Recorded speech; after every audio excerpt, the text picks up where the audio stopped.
দর্শকদের ফাঁসিতে তুমি কে আমি কে আসিয়া জালালিনা রাজপথ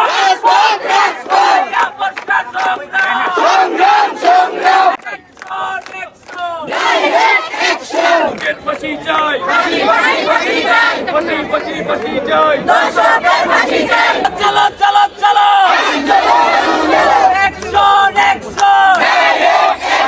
যুবলীগের সর্বস্তরের মানুষ এইখানে দাঁড়িয়েছে একাত্মতা ঘোষণা করার জন্য মানববন্ধন এবং প্রতিবাদ কর্মসূচি। আমি বাংলাদেশ মহিলা পরিষদের পক্ষ থেকে আয়োজকদের ধন্যবাদ জানাচ্ছি, অভিনন্দন জানাচ্ছি। আসলে বাংলাদেশের বর্তমানে শিশু থেকে শুরু করে 90 বছরের মহিলা কেউ আসলে নিস্তার পাচ্ছে না এই ধর্ষণের হাত থেকে।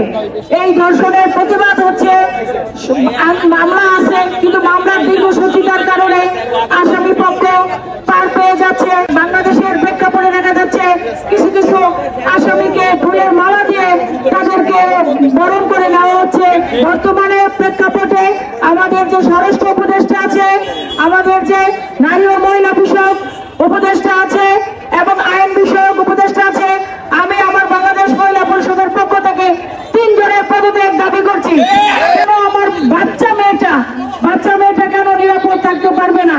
কেন একজন বৃদ্ধ মা নিরাপদ থাকতে পারবে না? কেন আমাদের দেশের হুজুররা কেন বলবে যে পোশাকের দোহাই দেবে?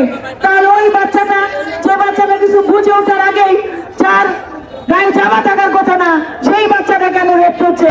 সারা দেশ যেখানে ধর্ষণ ও ধর্ষকের বিরুদ্ধে প্রতিবাদে উত্তাল, সেখানে মুন্সিগঞ্জে কিন্তু বসে নেই।